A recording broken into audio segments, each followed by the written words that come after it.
admitted to taking almost $4 million from people through an elaborate inheritance scheme. Yeah, that guilty plea according to federal documents. Reporter Myra Cavanaugh explains what happened. 44-year-old William Agbana, who also goes by the name Donald Miller, is locked up in jail. He pled guilty to wire fraud and not filing his taxes. He and others would tell people they were owed a large inheritance and say they only needed to pay fees and taxes to get their hands on the money. It was part of a business email compromise scheme. Victims were from Texas, Pennsylvania, and other parts of the country. It went on for several years. Agbana owned businesses.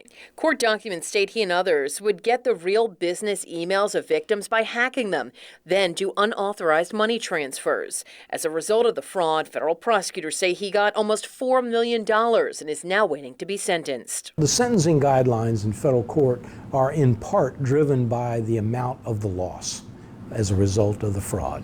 Attorney Martin Thomas with the Decker Law Firm says he could be looking at significant time. The length of the scheme also can contribute to how serious a punishment. It's one thing to do something for a month and then abandon it. It's another thing to have multiple victims and for it to continue for several years. The FBI says these types of schemes target companies and people who have control over moving money within the organization.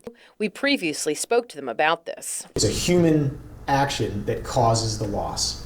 They report cyber criminals stole more than $10 billion from companies over the last 7 years and offered some advice. Be less trustful. If anybody ever asks you for something of value who you've never met, who don't know, don't give it to them. The man at the center of this case is being held in the Western Tidewater Regional Jail. He's expected back here at the Norfolk Federal Courthouse at the end of June to be sentenced. I'm Margaret Cavanaugh for News 3. Here's your first